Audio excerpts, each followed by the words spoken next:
Cara berpikir Nabi begini, orang Ansor itu kan sering memberi Nabi. Perjuangannya Nabi ditopang orang apa? Ansor. Donatur lah, kira-kira orang Ansor itu donatur. Donatur itu keren. Karena donatur itu artinya al-yadul ulya khairum minal yadis. Sehingga ketika Nabi sudah menguasai negara, menguasai Mekah Madinah, sudah futuhat, itu orang Ansor tetap nggak diservis. Yang diservis Nabi itu orang-orang baru masuk Islam, disebut wal mu'allafati qulubuhum atau Islam mu'allaf. Ada 1-2 orang yang protes, tentu yang nggak pinter. Tukang protes pasti tidak pinter. Wong iskal-iskalnya sendiri, otaknya nggak sampai-sampainya sendiri, orang lain disuruh jawab. Makanya di sini tidak ada tanya jawab. Nanti iskal-iskal kamu sendiri, bingung-bingung kamu sendiri, saya disuruh jawab. Berarti Gus Pak nggak mau ditanya, ya memang nggak mau karena tadi jawab sendiri aja. Nanti pinter sendiri, kapan-kapan pinter sendiri. Akhirnya tanya begini, cara tanya gini, ya Rasulullah, ini nggak fair. Orang sudah Islam lama setelah negara terbuka milik Anda, setelah kita menang, setelah kita menguasai negara, tidak kamu servis. Sementara yang baru Islam kamu, Nabi itu bertanya senyum-senyum, rileks saja. Lama-lama tambah ekstrim pertanyaannya. Kata Umar, ya Rasulullah saya beri izin untuk membunuh orang ini. Umar itu pikirannya karena mangkel Nabi. Nabi jangan. Kalau kamu bunuh, nanti apa kata orang banyak? Inna Muhammad dan yaktulu ashabah. Dikira Muhammad membunuh sahabatnya sendiri. Nabi masih mendengar. Komplainnya masih dengar. Lama-lama Nabi memberi penjelasan. Kamu ini orang Ansor. Kamu biasa memberi saya, memberi dana perjuangan. Memberi itu hebat. Saya tidak ingin menurunkan grade Anda. Grade sebagai pemberi, berarti kelasnya elit. Sekarang menjadi penerima. Itu tidak bagus. Itu betapa Rasul ini namanya kecerdasan nubuah. Kalau orang biasa memberi, biar memberi saja. Supaya dia tetap heroik, tetap patriotik, tetap keren. Karena mentalnya Jangan sampai dari mental memberi, kemudian mentalnya peminta. Jadi kalau Pak On jadi tim suksesnya Pak Jokowi itu ya tidak minta-minta. Kalau dulu kampanye ya kampanye saja. Biar memberi terus nggak pernah minta. Meskipun akhirnya ya gelong. Tapi Nabi dulu didik gitu. Jadi orang Ansor itu nggak pernah diservis. Padahal jasanya kayak gitu. Supaya kelasnya tetap kelas elit, yaitu pemberi, penanggung jawab. Nabi gak ingin orang Ansor turun grade menjadi penerima. Orang-orang yang cerdas nubuah menerima konsep Nabi seperti itu. Lo tanya sama Pak On, saya dadani terjemahan UI itu puluhan tahun sama Pak. Itu beliau ke kontrakan saya ke rumah beliau. Tidak pernah berharap apa. Saya sangat tertutup. Bukan apa-apa ya, kalau ingin memberi saja. Kontribusi saya pada Al-Quran. Saya tidak kepikiran mendapat. Supaya heroik. Tapi orang-orang yang cerdas amatir tadi, ini gak fair. Wong yang memberi lama kok dapat servis sedikit. Nah, sekarang itu problem zaman akhir sudah mulai seperti itu. Orang ini namanya Dzul Khuwaisirah. Ini yang nanti punya anak turun Khawarid. Khawarid itu orang yang ibadahnya hebat, tapi cara berpikir dengan nubuah salah. Orang lagi Khawarid itu orang yang ibadahnya hebat, tapi cara berpikir nubuah salah. Nubuah itu unik. Nubuah itu cara berpikir tadi. Apa ya? Melihat sesuatu yang benar biar benar terus. Gitu. Yaitu tadi. Mental memberi itu ya biar memberi terus, tidak usah di-share. Maka ketika Abu Bakar jadi khalifatul Rasulillah, itu ada sistem kepegawaian. Itu gajinya Umar yang sudah Islam lama, gajinya Abu Bakar yang sudah Islam lama. Itu sama Abu Sufyan sama, padahal Islamnya Abu Sufyan baru setelah Fathu Mekah, kira-kira baru setahun. Terus diprotes sama orang-orang, ini Islam lama kok gajinya sama Islam yang baru setahun kok sama. Kata Abu Bakar, fadailuhum indallah, mereka punya kelebihan Islam lama itu indallah. Nanti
Al-Fatihah.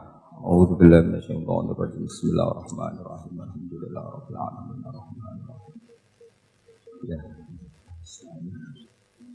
Shiratal ladzina an'amta 'alaihim ghairil maghdubi 'alaihim waladdallin. Terus sesuai janji saya untuk menghormati UI, saya tadi sudah matur sama Pak On juga sama Direktorat. UI adalah kampus yang didirikan oleh para ulama, para profesor, sehingga sudah seharusnya setiap makalah ilmiah itu ada referensinya, ada marojeknya. Dan yang dipakai di seluruh dunia, di semuanya, untuk ulumul Quran itu yang paling pokok pakai kitab Al-Itqan. Al-Itqan fi ulumil Quran, karangannya Imam Suyuti. Sebelum saya terangkan teks persisnya, itu ada sekian problem dalam memahami Quran, terutama kalau lewat terjemah. Problem itu bisa gawat betul, bukan gawat-gawatan tapi gawat betul. Misalnya ada ayat begini dan terjemahnya pasti begini. Fa'ainama tuwallu fatamma wajhuh. Kamu menghadap mana saja, di arah manapun, di sana ada ridhonya Allah. Itu kalau hanya pakai terjemah, tentu menjadikan kita sholat bisa menghadap ke timur, ke barat, ke utara, dan ke apa? Selatan. Saya cerita sedikit tentang asbabun nuzul. Memang tema sekarang tentang asbabun nuzul. Dulu Rasulullah SAW ketika di Mekah itu sholat menghadap Ka'bah. Tapi setelah pindah di Madinah, di mana Madinah itu ada komunitas Yahudi dan Nasrani, Rasulullah itu menghadap ke Baitul Maqdis, kira-kira 16 bulan. 16 sampai 17 bulan. Semua riwayat itu kisarannya hanya 16 sampai berapa? 17 bulan. Sehingga orang Yahudi itu bilang begini, Muhammad ini baiklah, meskipun dia membawa agama baru, tapi kiblatnya masih ikut kita, masih baik kan. Setelah 16 bulan, Nabi diperintahkan Allah untuk menghadap ke Ka'bah. Awal liwajaka syatral masjidil haram. Maka orang Yahudi itu berontak. Berontaknya adalah kiblat mereka ditinggalkan. Cara berpikir orang Yahudi itu kiblat mereka ditinggalkan. Sehingga mereka bilang mawallahum an qiblatihim allati kanu 'alaiha. Apa yang menjadikan umat Islam berpaling dari kiblat Baitul Maqdis. Kemudian mereka provokatif betul. Ini perlu diperjelas. Provokatif. Bilang begini. Inna Muhammadan tahayyara fi din. Muhammad ini bingung dalam beragama. Sehingga habis ngomong A ngomong B, habis kiblat Ka'bah, kiblat Baitul Maqdis. Sehingga dalam banyak tarikh disebutkan peristiwa kiblat itu terbanyak melahirkan orang murtad, orang yang keluar dari Islam gara-gara provokasi orang Yahudi. Muhammad tahayyara fi din. Muhammad itu bingung dalam menentukan pilihan apa? Beragama. Kemudian walhasil singkat cerita akhirnya Nabi itu madhep Ka'bah. Apa yang terjadi mukjizat itu adalah bahwa agama ini agama yang mewakili semua agama sebelumnya yang masih orisinil. Yaitu Nabi akhirnya berargumentasi Ka'bah adalah kiblat yang asli, yang lebih tua. Terus mereka tanya, buktinya apa? Dijawab oleh Quran, fihi ayatum bayyinatum maqamu apa? Ibrahim. Ka'bah bukti tertua adalah di situ ada makam Ibrahim. Makam itu jejak kaki. Ya kalau bahasa Indonesia makam itu kuburan. Kalau dalam bahasa Arab makam itu jejak apa? Jejak kaki. Sehingga diketahui oleh sejarah, dibuktikan di situ ada jejak kaki siapa? Nabi Ibrahim. Sementara nisbatnya Baitul Maqdis itu adalah kepada Nabi Musa dan Nabi Harun. Yang ini adalah turunan dari Nabi siapa? Ibrahim. Hikmahnya apa? Begini, sebagai bukti bahwa Baitul Maqdis pernah menjadi poros Islam atau poros Tauhid, maka Nabi Muhammad pernah disuruh menghadap ke Baitul Maqdis. Buat inget-ingetan kalau ini pernah menjadi poros apa? Tauhid. Tapi tetap tua-tuaan masih tua apa? Ka'bah. Kenapa tua Ka'bah tadi? Karena Ibrahim adalah Abul Anbiya, bapak dari para. Dan di situ ada jejak kakinya. Fihi ayatum bayyinatum maqam. Bukti itu belum cukup. Dibuktikan lagi bahwa Ismail kecil itu hidupnya di Ka'bah.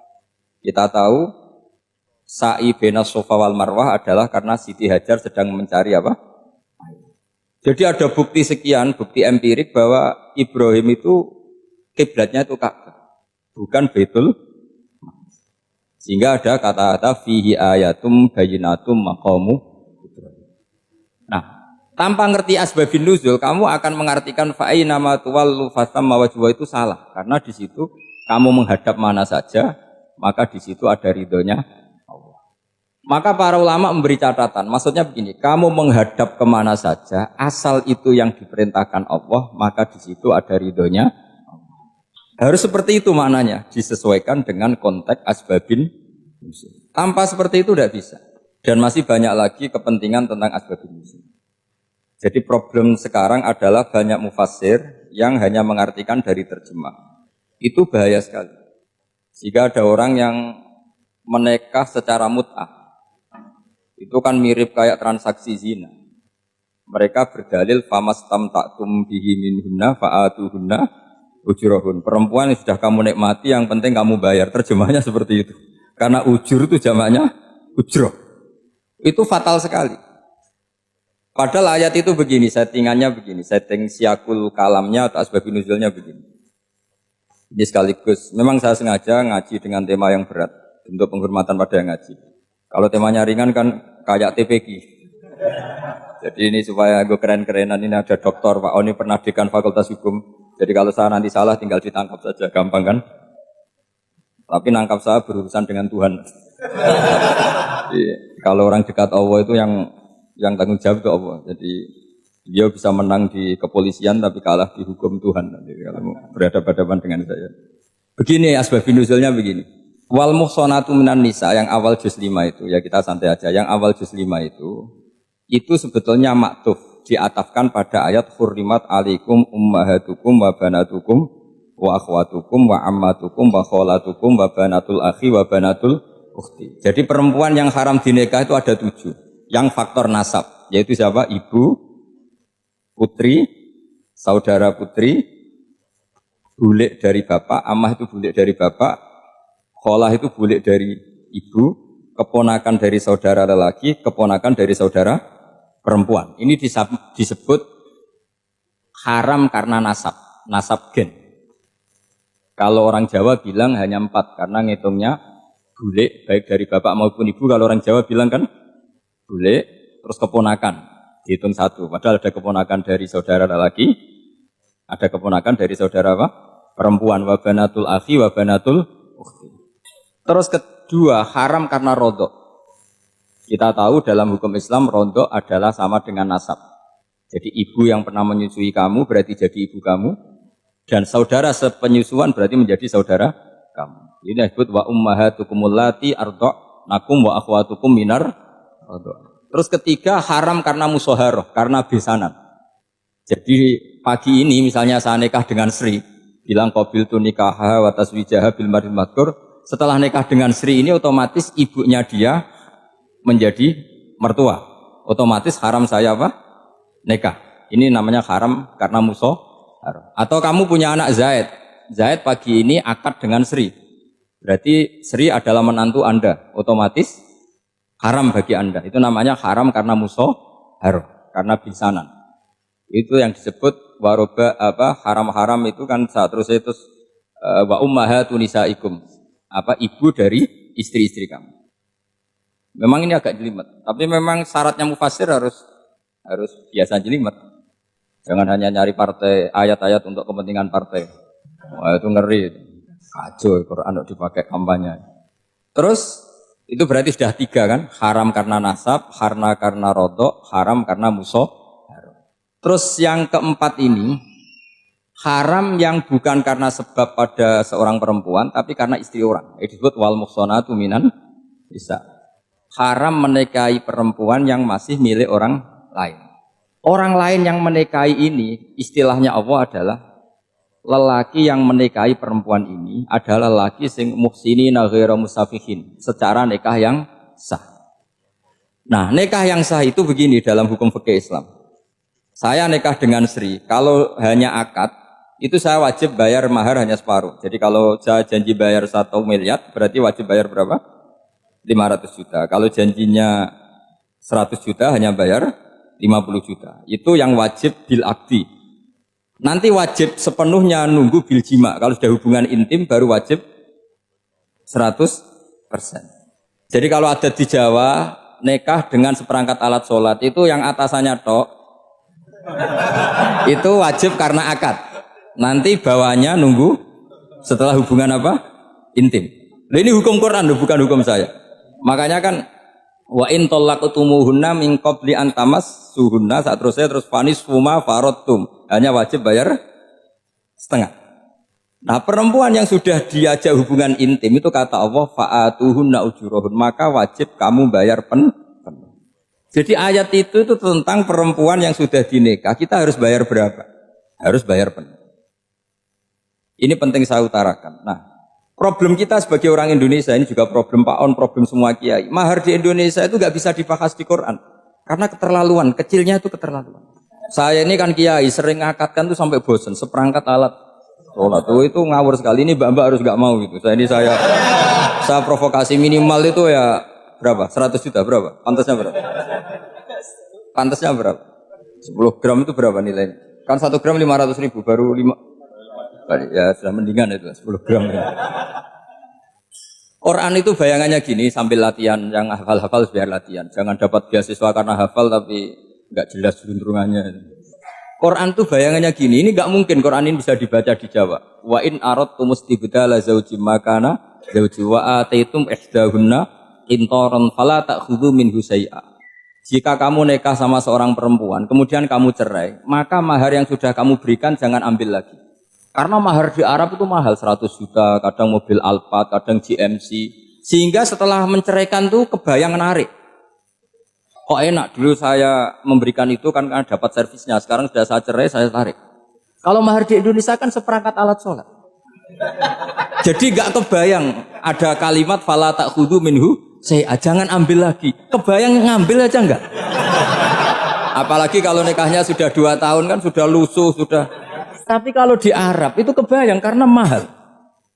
Makanya orang Arab suka nikah orang Indonesia karena murah. Jadi bahasa kintoron itu harta yang enggak ternilai. Wa ataitum ihdahunna kintoron. Yang enggak ternilai, mahal betul. Itu pernah saya hitung, ada yang mahar itu 400 juta, ya sekira segitu. Nah, makanya setelah dicerai Allah memperingatkan, setelah kamu kasihkan ya jangan minta lagi. Kenapa kepikiran minta? Karena jumlahnya besar. Kalau di Indonesia kepikiran enggak minta. Enggak kepikiran, saking kecilnya. Seperangkat alat sholat, kadang 1 juta. 1 juta itu setelah hubungan intim, sebelumnya yang wajib hanya 500. Itu kan enggak kebayang. Makanya susah ngartikan Quran di Indonesia, kadang susah karena kadang terlalu. Itu pernah Sayyidina Umar radhiyallahu anhu pernah bilang begini, wahai para perempuan, mahar itu jangan mahal-mahal, kasihan para lelaki. Itu ada perempuan alimah, ya orangnya alim betul, meskipun nggak pernah sekolah di UI, tapi alim itu. Itu usul langsung gini, ya Amirul Mukminin, laisa dzalika laka ya Amirul Mukminin, waqad qala ta'ala wa ataitum ihdahunna qintaran. Kamu hanya seorang Amirul Mukminin, tidak berhak bikin aturan pembatasan mahar. Allah saja tidak batasi, kenapa kamu batasi? Jika dulu yang namanya nikahnya Sulaiman Agung atau Jamaluddin siapa Ratu Agung, kalau hadiah ya sampai tas mahal itu. Ini kan dari bahasa Arab mumtaz mahal, mumtaz itu istimewa, mahal itu tempat. Dia punya istri yang sangat dicintai, dikasih hadiah mumtaz mahal. Terus ilat Jawa jadi apa? Tas mahal. Itu sama Mujid Ulil Albab kalah ya. Itu kalau cerai kan kepikiran minta lagi, dikasihkan yang baru. Tapi kalau di Indonesia tidak mungkin, karena apa tadi? Seperangkat alat sholat. Begitu nyari yang murah lagi. Yang bagus pitanya, bungkusnya yang bagus. Maka nggak mungkin kita maknani Quran tanpa mengenal yang bernama asbabin. Karena makna ayat itu bisa kacau kalau kita tidak tahu asbabin. Yaitu kayak tadi makna fa'ina ma tuwallu fatamma wajhu. Itu maknanya kan kamu menghadap mana saja, boleh saja di sana ada ridhonya Allah. Berarti kan bisa ke timur, ke selatan, ke utara, ke barat. Itu bahaya betul. Sehingga kata ulama harus mengkaji asbabin supaya porsi ayat ini sampai semana jauhnya itu kita tahu. Tanpa tahu itu tidak bisa. Begitu juga menyangkut kiblat. Sekarang saya tanya, kemarin kan ramai dulu di Kemenak, kiblat semuanya diukur dengan GPS, terus beberapa masjid dikomentari salah karena diukur pakai apa? GPS. Kalau dalam bahasa falak disebut yaumarosdil kiblat. Memang bisa diilmun. Tapi pertanyaannya begini, dari awal Allah ngendikan fawalli wajhaka syatral masjidil haram. Kamu yang penting sholat itu menghadap masjid. Masjid itu ya bangunan. Sehingga kata Ibnu Abbas yang diriwayatkan banyak ulama mengatakan Al-Ka'bah kiblatun li ahlil masjid wal masjid kiblatun li ahlil haram wal haram kiblatun li ahlil masyriq wal maghrib. Jadi kalau orang di dalam masjid kiblatnya harus Ka'bah. Di luar masjid kiblatnya asal bangunan Masjid Haram. Tapi di luar sini kayak di Indonesia boleh semua tanah haram. Kenapa begitu? Kata Ibnu Abbas karena Quran itu turun bilisanin Arabiyyin mubin. Jadi kalau orang Jogja kalau mau ke Jakarta arahnya kemana? Barat. Itu sebetulnya ketika Anda ke barat itu persis Jakarta apa bisa saja pasnya itu Pangandaran. Tapi orang itu akan bilang kalau ke barat ya ke Jakarta. Meskipun presisi Anda tepatnya di Pangandaran.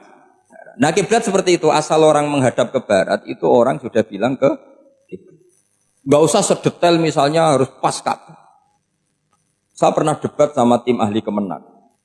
Gak bisa Gus, sekarang ada GPS harus tepat Ka'bah. Terus saya bilang gini, kalau teori Anda benar, berarti semua masjid luasnya maksimal 16 meter. Ka'bah itu luasnya hanya 16 meter. Berarti masjid Ulil Albab yang pojok sana sama pojok sana, kira-kira itu ya sudah tidak kena Ka'bah. Kalau harus tepat, Ka'bah itu kan diameternya hanya 16. 16 sama 18 kalau nggak salah. Berarti semua masjid kalau ingin tepat Ka'bah harus pas 16. Kalau terlalu luas pilihannya harus cekung. Kan jadi aneh. Makanya saya tuh sering Pak, dulu saya ini biasa debat fikih. Kalau di tradisi pesantren namanya Basul Masail. Saya punya teman yang paling kurang ajar, yang paling saya kenang dalam panjang sejarah. Dulu itu kalau debat fikih itu ya seru. Kalau aturan fikih kan gini, soft paling baik itu kan soft pertama. Baru kedua, baru ketiga. Yang paling keren kan soft awal, soft. Terus teman saya bilang gini Pak, ya kalau gitu gini aja Gus, desain masjid itu memanjang utara selatan. Biar semuanya soft awal. Gara-gara didesain begini kan ada soft 2, soft 3. Apa susahnya? Kita bikin mulai awal supaya masjid itu memanjang utara apa? Selatan. Supaya semuanya soft awal. Ya kalau ada hukum ya diimplementasikan dalam desain bangunan katanya. Jadi itu kan kacau. Terus akhirnya saya jawab, lalu setelah begitu yang paling afdol siapa? Yang dekat imam. ya sudah, bikin cekung saja kalau gitu. Artinya gini ya, beragama itu yang sehat. Jadi beragama itu berdasar riwayat. Berdasar riwayat, pernah ada ulama yang ngitung, Madinah menghadap Ka'bah itu ya tidak pas. Pernah dihitung pakai GPS. Kiblat Madinah ke Ka'bah itu ya tidak pas. Tidak seperti yang pernah dianjurkan Kemenak. Karena apa? Agama ini ngikuti bilisanin Arabiyyin mubin. Seperti jenengan gini. Semua ini istilahnya apa? Menghadap Gus Bah. Padahal ada yang agak sana, agak sana. Semuanya ngaji sama siapa Gus Bah? Ya sudah. Istilahnya bertatap muka. Memangnya kita benturan. Ini bahasa. Jadi seperti ini semua namanya apa? Berhadap. Padahal ada yang agak samping, agak samping. Ka'bah juga gitu. Sebenarnya tidak se-ekstrim yang dibayangkan orang-orang. Cuma kalau bisa tepat, ya kita harus tepat. Tapi tetap saja tidak perlu 16 apa? Meter. Fa'aina ma tuwallu fatamma wajhuhu itu artinya menghadap.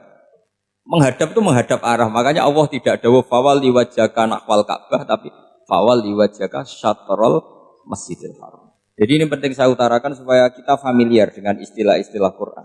Istilah Quran itu gampang kok sebenarnya. Kalau kita kaji itu gampang. Problem kita tidak pernah mengkaji. Jadi semuanya asing.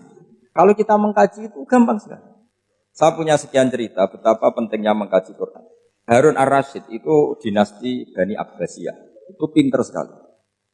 Ada seorang ustadz yang agak ekstrim. Itu datang ke Harun Ar-Rasyid. Ya Amirul Mukminin, inni nasihun laka famusaddidun alaika. Fala tajidanna alayya fi nafsika syai'an. Saya mau nasihati kamu tapi saya mohon jangan masukkan hati. Karena nasihat ini penting. Tapi saya akan keras, vulgar, akan keras, kritik saya akan keras. Karena Anda sebagai Amirul Mukminin tidak pecus. Apa kata Amirul Mukminin Harun Ar-Rasyid? Uskut ya Ustadz. Sebagian riwayat uskut ya jahil. Kamu itu Ustadz bodoh, tidak usah banyak omong. Kenapa saya bodoh? Terus dibacakan ayat faqula lahu qaulal layyinal la'allahu yatadzakkaru aw yakhsha. Inna Allaha ta'ala qad arsala man huwa khairun minka ila man huwa syarrun minni. Wa ma'adzalika qala ta'ala faqula lahu qaulal layyin. Allah pernah menugaskan seorang yang lebih baik ketimbang kamu, yaitu Musa dan Harun. Musa dan Harun adalah seorang nabi. Kepada orang yang lebih buruk ketimbang saya, yaitu Fir'aun. Itu saja etikanya faqula lahu qaulal layyin. Kamu kalau ngomong yang halus, yang baik, yang berperadaban, kok kamu sama saya mau kasar? Akhirnya ustadznya ternyata pinter kamu, yes pinter aku. Jadi semudah itu. Allah itu menugaskan orang yang lebih baik ketimbang kamu, yaitu Nabi Musa, kepada orang yang lebih buruk ketimbang saya, yaitu Fir'aun. Itu saja ada etikanya. Kok kamu sama saya mau tambah etika? Mau main kasar hanya karena kamu merasa nasihat Anda benar? Jadi gampang sekali memahami Quran. Tapi lagi-lagi memang bagi ahlinya. Tapi ini saya bantu supaya sampean jadi ahli apa? Quran. Meskipun ngajinya sebulan sekali. Sudah sebulan sekali tidak punya kitabnya. Sudah. Jadi ulama dulu kalau belajar Quran itu gampang sekali. Saya berkali-kali cerita. Yang kitab saya baca di rektorat itu namanya Syajaratul Ma'arif. Itu kalau cerita bikin judul itu enak sekali. Babuna fil ibad bikullil bilad. Bab seseorang di mana saja hidupnya harus bermanfaat. Terus dalilnya itu hanya mengutip makalahnya Nabi Isa, wa ja'alani mubarakan ainama kuntu. Ciri utama seorang nabi apa? Saya di mana-mana adanya berkahi orang lain. Jadi berkah bagi orang lain. Maksudnya tidak jadi problem bagi orang lain. Artinya kamu hidup entah di Jogja seperti Pak Ono orang Jember, saya orang Rembang. Hidup di Jogja manfaat, di Jember ya manfaat, di mana-mana manfaat. Saya pernah di Korea seminggu ya manfaat. Saudara kita TKI yang di Korea ya manfaat, di sana bikin masjid, bikin apa. Karena ngendikane Allah menceritakan Nabi Isa siapa? Wa ja'alani mubarakan ainama kuntu. Saya adalah orang yang di mana-mana berkah. Artinya manusia eksistensinya harus seperti itu, hidup di mana saja berkah. Gampang sekali memahami Quran. Pernah Imam Syafi'i ditanya, kalau kamu enggak kehilangan air atau enggak ada air di satu daerah, cari-cari dulu. Sampai enggak ketemu. Setelah enggak ketemu air baru kamu boleh tayam. Imam Syafi'i ditanya, apa dalilnya harus mencari dulu? Kalau nggak ada air ya langsung tayamum saja. Kenapa harus nyari-nyari dulu? Jawabnya Imam Syafi'i itu gampang sekali. Qala ta'ala falam tajidu ma'an. Kemudian kamu tidak menemukan air. Di mana-mana tidak menemukan setelah mencari. Kalau belum mencari namanya tidak tahu. Kan ayatnya kan falam tajidu ma'an. Kemudian kamu tidak menemukan air. Tidak menemukan tuh nyari dulu apa langsung ambil sikap? Nyari dulu baru kesimpulannya tidak ketemu. Kalau belum pernah nyari namanya tidak tahu. Segampang itu ulama dulu memahami Quran karena konstruksinya utuh. Yaitu mereka tahu betul bahwa Quran itu bilisanin Arabiyyin. Ketika Futuhat Syam. Syam dulu itu dikuasai tentara Romawi. Era Sayyidina Umar Futuhat. Yerusalem dikuasai tentara Islam. Itu awal Sayyidina siapa? Umar radhiyallahu anhu. Ketika Futuhat mau ada pesta besar-besaran. Tapi Umar menolak. Ketika menolak, kenapa Anda menolak? Beliau hanya membaca ayat Innallaha ta'ala ayyara qauman faqala adhabtum thayyibatikum fi hayatikumud dunya. Allah itu mengkritik satu komunitas kaum yang zaman di dunia menghabiskan semua kenikmatan. Maka kita tidak perlu syukuran besar-besaran. Jangan-jangan jatah kita di akhirat kita habiskan di dunia. Itu adhabtum thayyibatikum fi hayatikumud dunya. Semudah itu. Semudah itu ulama. Rasulullah pernah dahar, pernah makan. Makan karena 3 hari gak makan, cara Indonesia gak makan nasi, gak makan daging, sudah lama sekali. 3 hari Nabi hanya makan kurma dan air putih. Pernah Nabi gak makan roti sampai 3 hari. Kalau Indonesia mungkin gak makan nasi. Di hari ketiga, ada sahabat yang berbaik hati, Nabi disembelihkan kambing, dipotongkan kambing, Nabi disuruh dahar. Itu baru dahar setengah piring, Nabi berhenti. Ketika ditanya, setengah piring itu kan sudah kuat. Untuk sholat, untuk apa sudah kuat. Ditanya, ya Rasulullah kenapa berhenti? Bukankah engkau tidak makan ini 3 hari? Nabi menjawab, walatus alunna yawma idzin anin naim. Semua nikmat yang saya rasakan nanti ada pertanggungjawabannya. Makanya saya tidak ingin banyak-banyak. Wah itu kalau diterapkan di sini enggak populer. Makanya saya tahu gayanya ngaji Quran itu enggak siap dengan konsep-konsep Quran ini. Jadi segampang itu orang dulu. Nah karena apa ya itu tadi? Mereka tahu asbabun nuzul. Quran itu diturunkan dalam konteks apa? Lafaz ini arahnya kayak apa? Mutlak muqayyadnya kayak apa? Muhkam mutasabihnya kayak apa? Nasah mansuhnya kayak apa? Nah sedikit saya cerita ini mungkin contoh terakhir supaya agak lama-lama. Nanti bingung kalau lama. Yang bingung ya saya. Bingung cara memahamkan. Jadi kalau guru itu kan bingung cara memahamkan. Kalau murid bingung cara memahami. Gak tahu tingkat kebingungannya sama. Kalau guru itu bingung cara memahamkan. Kalau murid bingung cara, jadi ini pertemuan 2 kelompok bingung. Yang satu bingung cara memahamkan, yang satu bingung cara. Kalau orang ekstremis bingung cara merusak suasana, nah, itu nggak benar itu. Ada loh. Rasulullah itu anak nabi. Itu paling pusing yang ngadepi orang-orang yang ekstrem. Karena apa? Cara berpikir itu lompatannya itu enggak tertib. Jadi nabi itu cara berpikir itu kecerdasan nubuah. Sementara orang ekstrem cara berpikir itu kecerdasan nafsu. Bukan kecerdasan manusia. Kalau manusia masih baik nafsu. Misalnya begini, kalau dalam tradisi nubuah itu. Saya dengan Pak Anu berteman lama. Mulai tahun 2000 berapa. Itu kalau Pak Anu bertamu ke saya, harusnya tidak usah tak kasih makan. Karena sudah dekat. Tapi kalau kenalan baru itu dikasih makan, disangoni. Jadi Nabi itu perilakunya agak unik. Akhirnya ada orang yang cara berpikir itu dangkal. Ya Rasulullah ini tidak fair. Yang iman lama tidak diservis, yang iman baru diservis. Cara berpikir Nabi begini. Orang Ansor itu kan sering memberi Nabi. Perjuangannya Nabi ditopang orang apa? Ansor. Donatur lah, kira-kira orang Ansor itu donatur. Donatur itu keren. Karena donatur itu artinya al-yadul ulya khairum minal yadis. Sehingga ketika Nabi sudah menguasai negara, menguasai Mekah Medina, sudah futuhat, itu orang Ansor tetap enggak diservis. Yang diservis Nabi itu orang-orang baru masuk Islam, disebut wal mu'allafati qulubuhum atau Islam mu'allaf. Ada 1-2 orang yang protes, tentu yang enggak pinter. Tukang protes pasti tidak pinter. Wong iskal-iskalnya sendiri, otaknya enggak sampai-sampainya sendiri, orang lain disuruh jawab. Makanya di sini tidak ada tanya jawab, nanti iskal-iskal kamu sendiri, bingung-bingung kamu sendiri, saya disuruh jawab. Berarti Gus Pak gak mau ditanya, ya memang gak mau karena tadi jawab sendiri aja, nanti pinter sendiri, kapan-kapan pinter sendiri. Akhirnya tanya begini, cara tanya gini, ya Rasulullah, ini gak fair.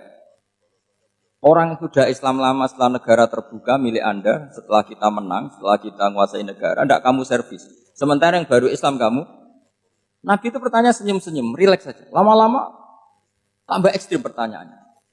Kata Umar, ya Rasulullah saya beri izin untuk membunuh orang ini. Umar itu pikirannya karena mangkel Nabi. Nabi jangan. Kalau kamu bunuh, nanti apa kata orang banyak? Inna Muhammad dan yaktulu ashabah. Dikira Muhammad membunuh sahabatnya sendiri. Nabi masih mendengar. Komplainnya masih mendengar. Lama-lama Nabi memberi penjelasan. Kamu ini orang Ansor. Kamu biasa memberi saya, memberi dana perjuangan. Memberi itu hebat. Saya tidak ingin menurunkan grade Anda. Grade sebagai pemberi, berarti kelasnya elit, sekarang menjadi penerima. Itu tidak bagus. Itu betapa Rasul ini namanya kecerdasan nubuah. Kalau orang biasa memberi, biar memberi saja. Supaya dia tetap heroik, tetap patriotik, tetap keren. Karena mentalnya Jangan sampai dari mental memberi, kemudian mentalnya peminta.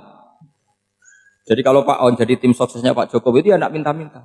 Kalau dulu kampanye ya kampanye saja. Biar memberi terus gak pernah minta. Meskipun akhirnya ya gelong. Tapi Nabi dulu tidak gitu. Jadi orang Ansor itu gak pernah diservis. Padahal jasanya kayak gitu. Supaya kelasnya tetap kelas elit. Yaitu pemberi, penanggung jawab. Nabi gak ingin orang Ansor turun grade menjadi penerima.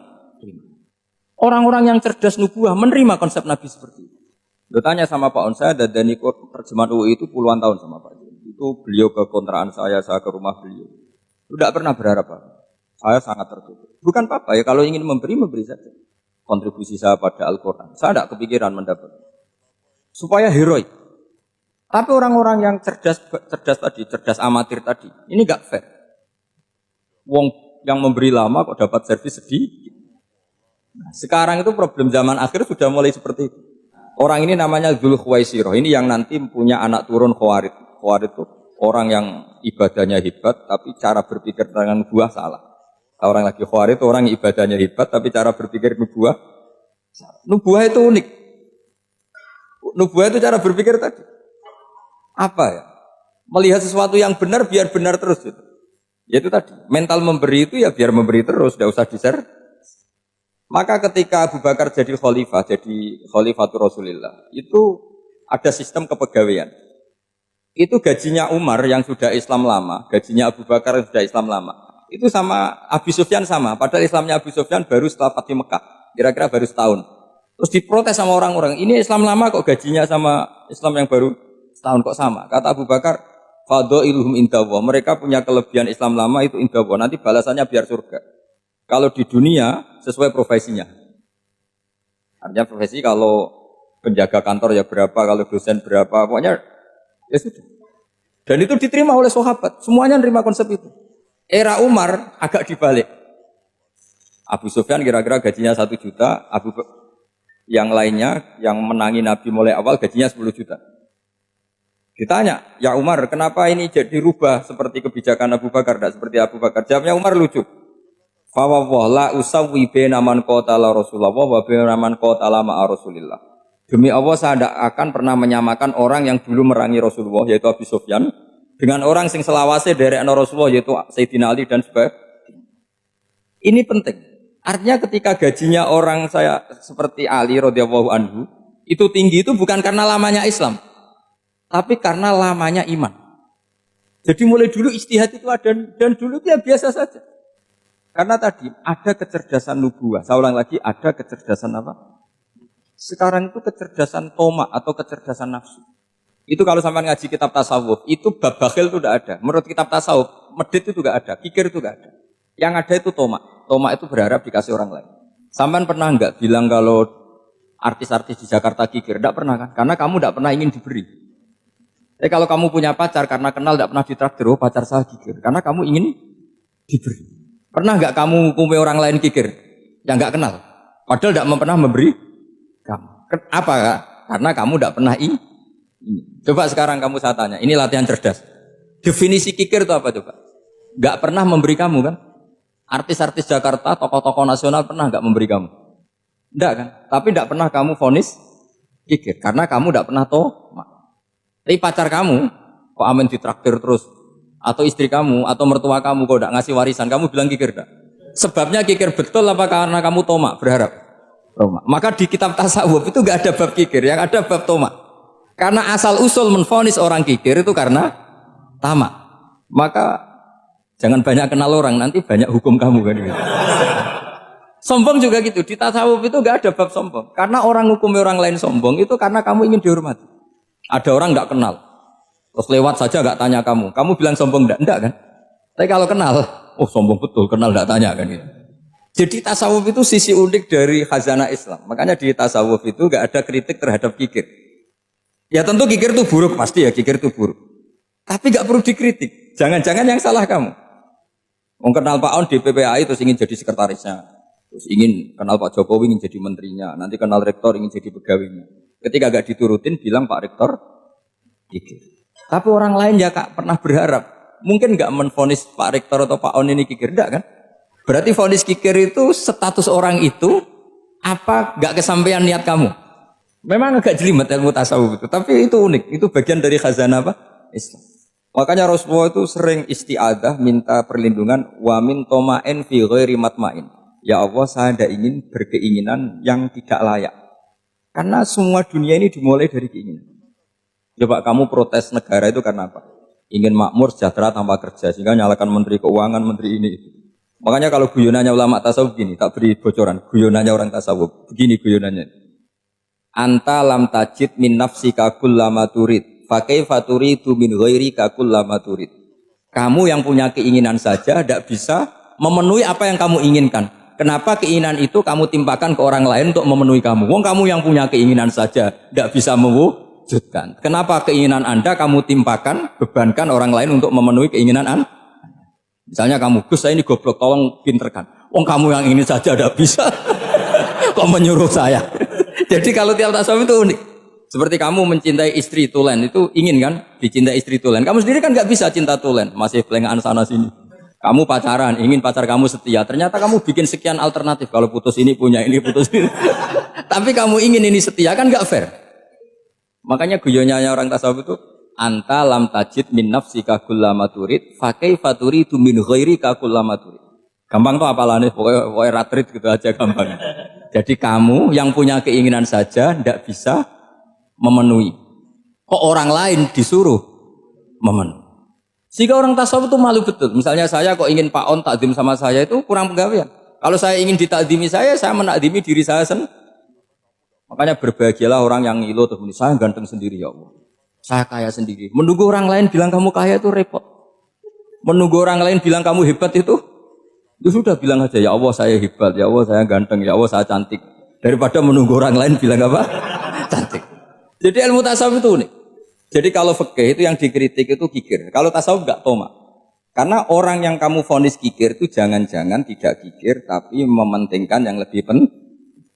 Misalnya ada teman yang tidak pernah naksir kamu, ternyata punya ibu sakit, uangnya dianggarkan untuk ibunya yang sakit, atau anaknya sekolah, atau keluarganya masih butuh dia, ya, sehingga sama teman dia kikir. Hakikatnya kikir apa mementingkan yang penting?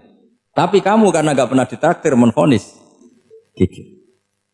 Ini pelajaran. Jadi makanya yang dianteni ilmu tasawuf itu tamak tadi kalau dalam bahasa Indonesia, bukan kikir. Karena vonis kikir itu akan disematkan orang yang tidak kesampaian hajatnya. Pokoknya bapak saya itu, keluarga kiai itu ajarannya itu. Yang penting jangan berharap dari orang lain. Ini Pak On saksinya, saya dulu benahin terjemah itu nggak pernah ingin diperlakukan seperti ini. Yang ngaji aja. Karena pikirannya keluarga kiai itu sederhana. Kalau ngamal ya ngamal saja. Ngamal itu heroik. Makanya buyut-buyut kita semua ini kan pahlawan semua. Membela negara Indonesia jadi merdeka. Ya nggak pernah kebayang jadi presiden, menteri. Tapi sekarang nggak, ngamal sedikit saja harus jadi menteri. Jadi ini bahaya kalau dalam kelangsungan bernegara. Karena orang biasa transaksional. Awal negara ini dibangun berdasar heroik, bukan berdasar apa? Transaksional. Tapi sekarang orang akan membiasakan itu. Apa-apa itu transaksional. Ini tidak bagus untuk kelangsungan bernegara. Apalagi kelangsungan beragama. Sehingga seperti saya ini masih punya desa-desa binaan di Sragen, di pedalaman Papua sekalipun. Saya punya santri banyak di Papua. Itu kalau cerita itu unik-unik. Itu mau Jumatan, itu enggak ada orang 40. Sudah datang setengah 12. Itu datangnya 3 jam. Di situ mau ketemu santri 3. Semua, karena ya akhirnya mereka tanya gini Pak. Pertanyaannya itu lucu. Gus, boleh enggak Jumatan orang 3? Secara fikih Syafi'i kan harus orang 40.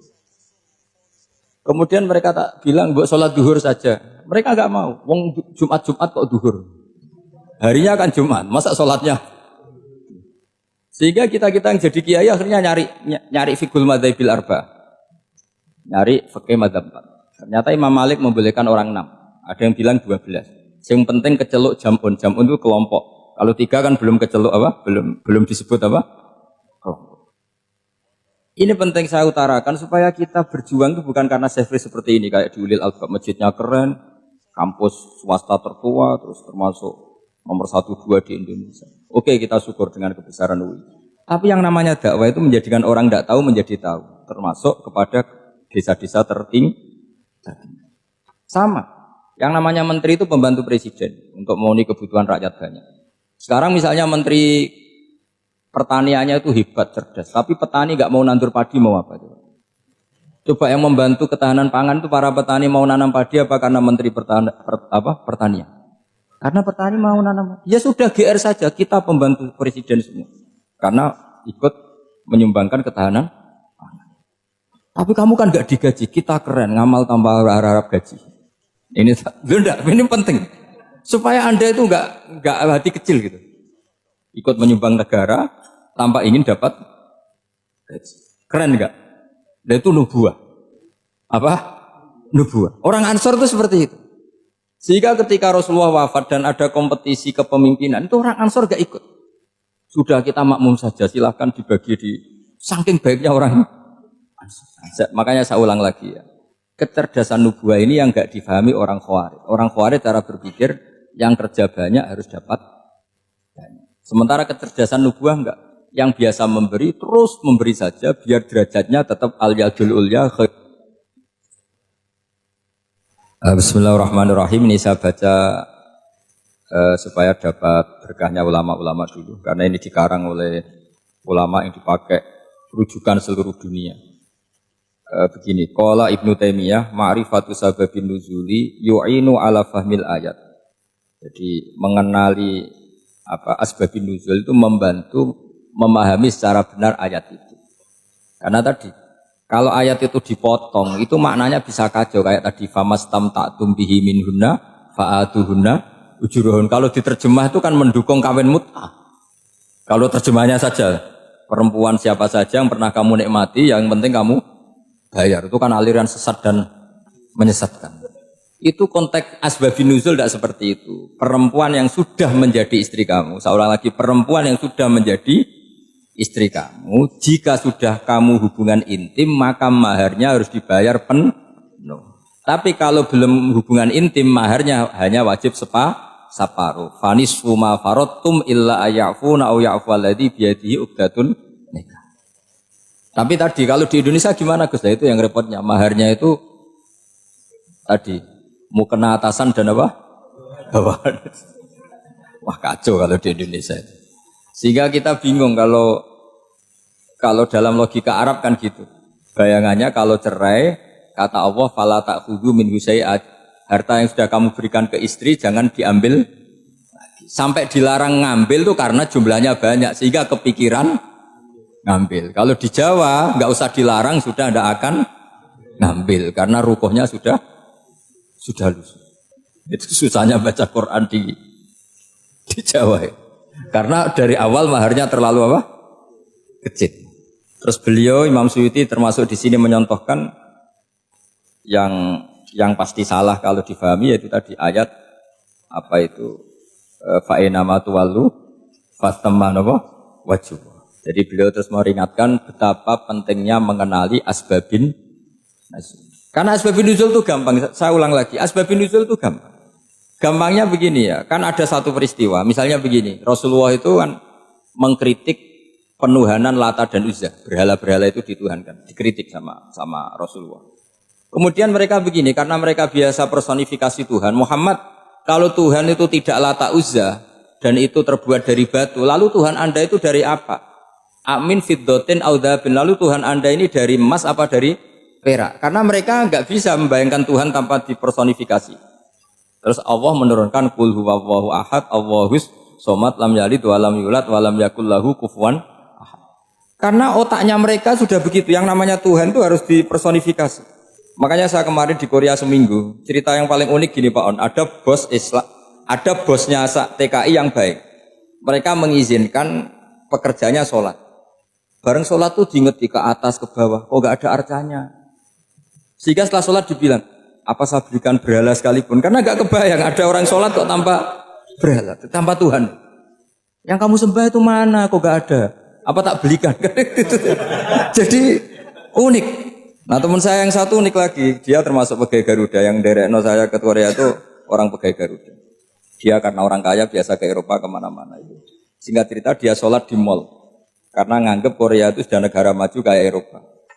Setelah sholat di mall pas asar itu, security-nya nelpon polisi. Pak polisi di sini ada ritual teroris. Jadi kalau menamakan sholat itu ritual. Jadi artinya apa?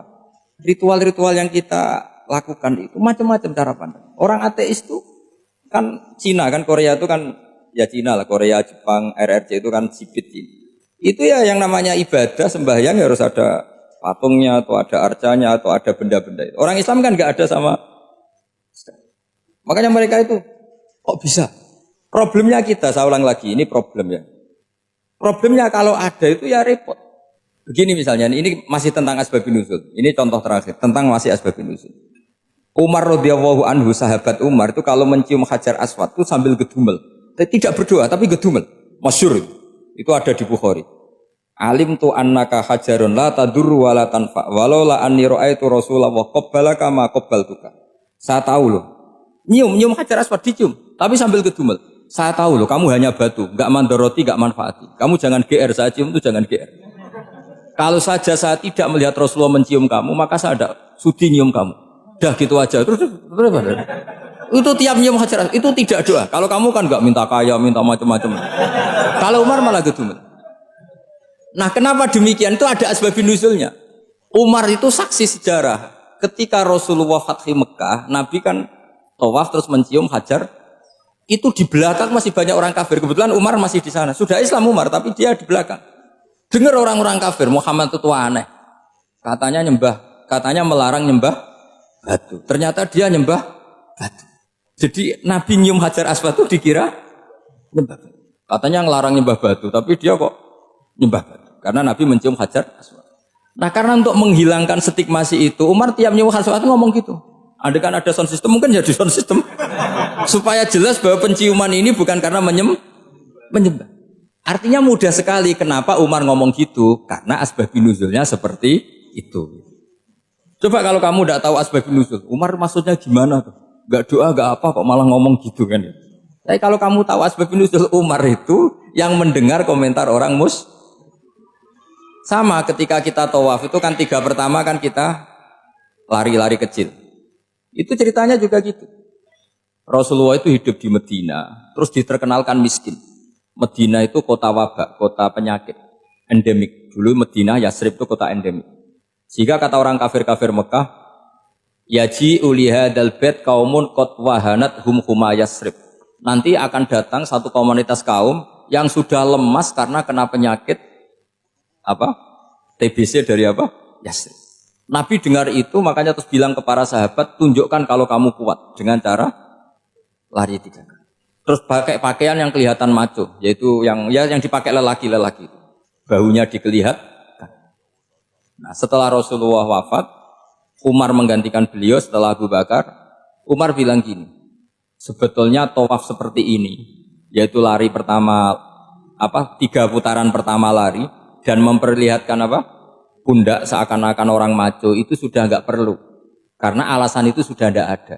Tapi ini tinggalan Rasulullah, maka jangan rubah ya tetap seperti ini. Akhirnya meskipun sudah tidak ada alasan tadi menjawab stigmasi orang kafir, tetap tawaf seperti itu. Jadi memang agama itu unik. Kadang kita harus tahu alasannya, tapi alasan itu kalau menjadi mahatul hukmi, pijakan hukum salah. Misalnya kamu terus bilang gini, ya berarti tawaf sekarang bebas, gak perlu seperti itu. Kan alasan itu sudah tidak ada. Nah di sini pentingnya riwayat. Riwayat itu begini, logikanya sudah enggak ada, tapi kaifiah itu, cara itu masih kita terus. Dan itu memang saya ulang lagi harus tahu asbabun nuzul. Saya beri contoh ya misalnya, wa idza darabtum fil ardi falaysa 'alaikum junahun an taqsuru minas shalah. Terus ayat di mana? In khiftum ayyaftinakumul ladzina kafaru. Jika kamu pergi dalam keadaan takut ditangkap orang kafir atau takut diculik orang kafir, maka kamu boleh mengqashar salat. Itu jelas ada ayat in khiftum ayyaftinakumul ladzina kafaru. Jika kamu takut diculik orang kafir. Sehingga ketika ba'da Fathi Mekah, setelah Mekah dikuasai Islam, Umar tanya, "Ya Rasulullah, kenapa engkau masih salat qashar? Bukankah kita sudah aman?" Waqad qala ta'ala in khiftum ayyaftinakumul ladzina kafaru. Allah ngendikan boleh mengqashar itu kalau dalam kondisi takut. Waqad kunna fi amrin, sekarang kita sudah aman. Jawabannya Rasulullah itu unik. Ya Umar hadhihi shadaqatun faqbalu shadaqah. Ini sedekahnya Allah, bonus sudah terima saja, enggak usah catatan-catatan gitu. Sehingga era Umar ya ada lagi yang tanya Umar ke gitu. Terus kata Umar, sa'altu dzalika Rasulullah sallallahu alaihi wasallam faqala hadhihi shadaqatu wa faqbalu shadaqah. Sudah ini bonus dari Allah, terima saja. Ini kan unik. Padahal kalau secara disiplin ilmu kan begini. Kamu boleh mengqashar sholat kalau dalam bepergian dan dalam keadaan takut. Logika hukumnya kalau tidak takut, tidak usah. Sama seperti begini. Kamu kalau pergi jauh seperti saya Pak On, itu ngosor sholat apa enggak ngosor kan?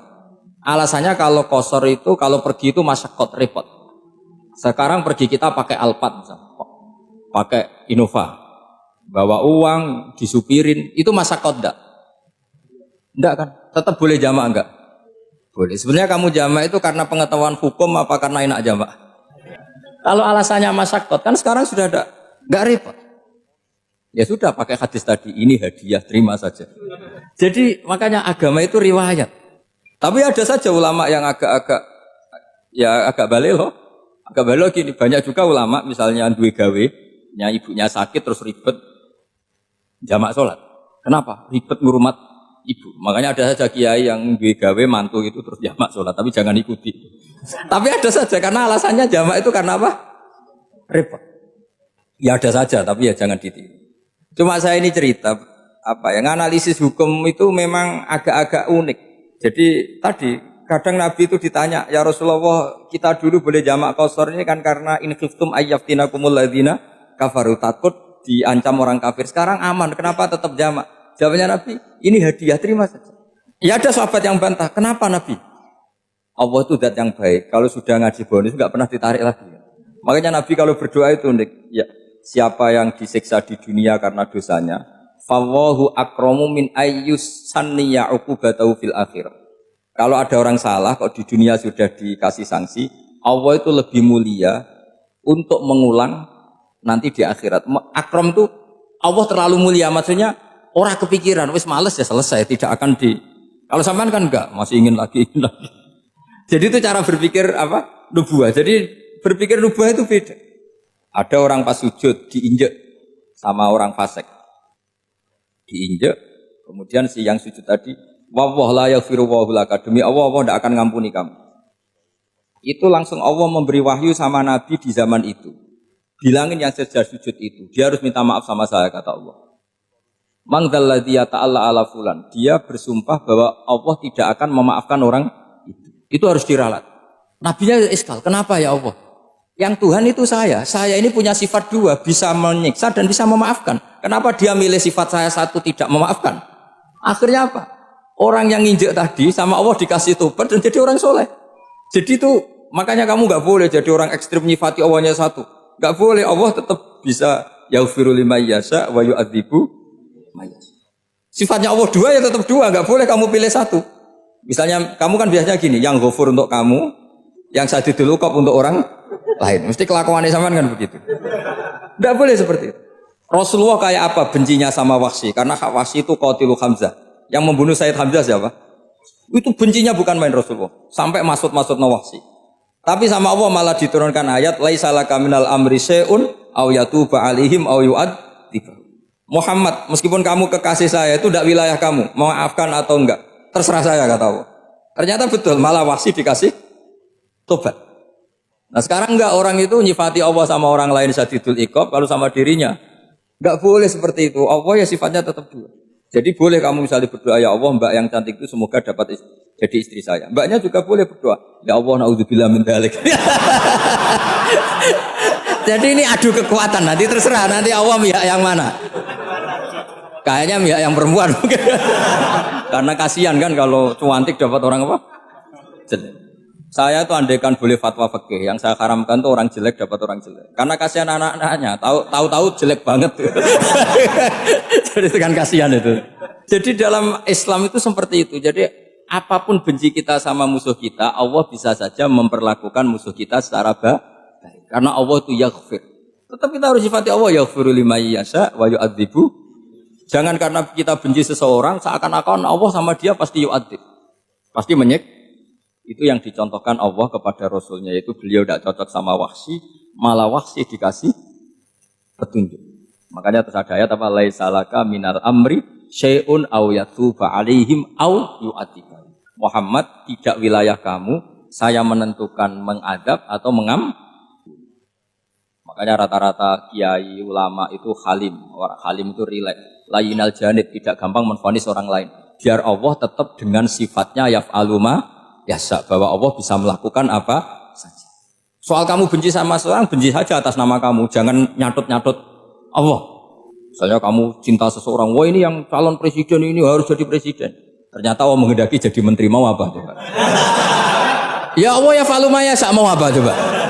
Yang kiai atau Pak On, BPAI, pantasnya kan menteri agama itu Pak On. Tapi kalau Pak yang takdir gitu mau apa? Ya sudah, Allah ya falu. Santai aja. Itu rileksnya ahlul ilmi, ya sudah santai saja.